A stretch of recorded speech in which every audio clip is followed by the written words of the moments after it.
The United Nations has put out an alarming report just this week that climate change is going to be a problem much sooner than many people thought, that by 2040, as soon as 2040, we may be seeing across the world mass wildfires and drought and food shortages. You disagree with the administration and the president on climate change. Yes. You've been outspoken that it's a crisis and something needs to be done. How can you get any traction or get anywhere if you have a number of Republican colleagues and the president who don't believe it's real or happening to the degree you believe it?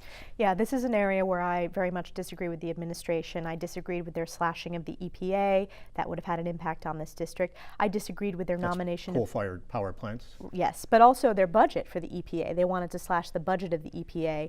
I disagreed with their exiting the Clean Power Plan and the Paris Agreement. Regulations. Yes. In addition, I am one of the Republican leaders when it comes to making climate change an important issue for our colleagues. I've introduced legislation that forces Republicans on the record that climate change is happening and we need to come up with economically viable solutions to address it. Examples of what we should do. We should continue to invest in renewable energy.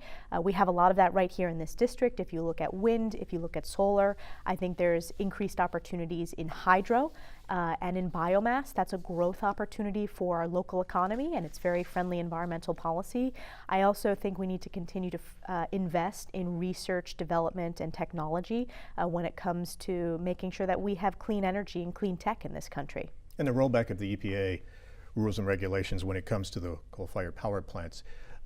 Are you, like many others, worried that the result is the pollution finds its way to the Adirondacks and could be a real threat? Yes, and we know that if we look at history, if we look at the impact of acid rain, and you can see data points that show that we've come out of where we were previously in this region, whether it's loon numbers or whether it's water quality. For example, the DEC and EPA funded program in Raybrook that monitors acid rain levels, that's something that I fought to protect funding for, because I think it's important that we have the data to show the impact of environmental policies on our ecosystem, on our tourism, and on our local economy. So that's the example. That's the reason why I don't support it. But what I think is what has been problematic in how both administrations, both President Obama and President Trump, have addressed this is they've done so administratively, and that is not permanent. I think you need to work through Congress, and while it's frustrating and there's a lot of gridlock, you do have a lot of members of Congress who are interested in tackling this issue. The House and Senate came together this past week to pass a sweeping bill to address the opioid crisis. The SUPPORT Act allows more patients to be eligible for treatment, provides first responders with Narcan, also provides law enforcement officers with sensors to detect fentanyl that's crossing the border and potentially coming through post offices. Of course, fentanyl can be, when mixed with heroin, makes it all the more potent and deadly. Will this help combat the epidemic, and do we have any idea yet out of the $8 billion what we may be seeing in the North Country either for treatment programs or fentanyl detectors? Sure, so we have already been able to deliver results and funding to the North Country.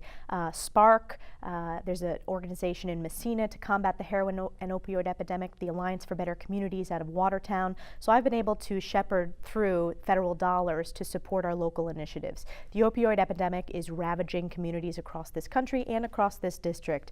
I've met with many recovering addicts as well as family members who have lost their loved ones because of this epidemic. This is an example of bipartisanship.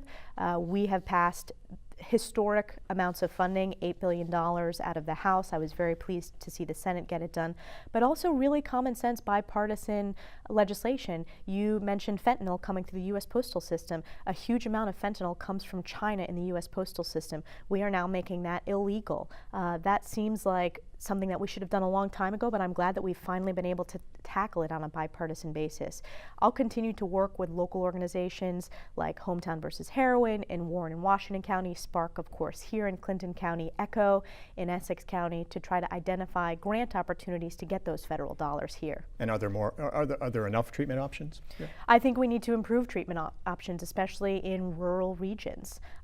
There is a lack of treatment facilities here, and we need to continue to focus on that with our healthcare providers, with organizations like St. Joe's, St. Joe's is just an amazing organization that other people in the state look to in terms of how they provide care. And long-term care is important too when it comes to combating this epidemic and really addressing addiction. This is not a one day in and out. you need at least a 90-day treatment, from what I've heard from recovering addicts who have gone through multiple cycles of treatment. So we need to do more. We're tackling it on a bipartisan basis, and there's more work to come. You sit on the House Armed Services Committee, also the House Intelligence Committee. What do you see as the greatest threat to the U.S. right now? I believe the greatest threat to the U.S. is the unique combination of threats we're facing. You have ISIS and counterterrorism organizations. You have Iran, which is sowing discord throughout the Middle East. You have a rising Russia, which is undermining our NATO alliances. This is an area where I have differed with the administration. I believe NATO is an incredibly important alliance and has brought world order on a global scale. And you have North Korea, which is obviously a significant challenge in terms of their historic seeking out of nuclear weapons capability. I think the fact that we're facing those number of threats at the same time is a unique challenge for the U.S. military, particularly given our leading role in the world as we work with our allies. The U.S. is the global leader in terms of standing up for freedom, liberty, democracy, and peace. And I just think that's a lot of threats for our soldiers, our sailors, and our members of the military to face every single day, and it's going to grow in the future. And I think a rising China is a part of that too.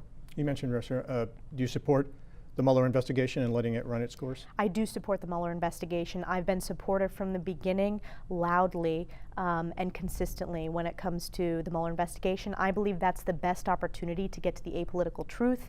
And I also believe that Russia meddled in our elections in 2016 in sowing discord, in misinformation campaigns, in targeting advertisements using technology platforms.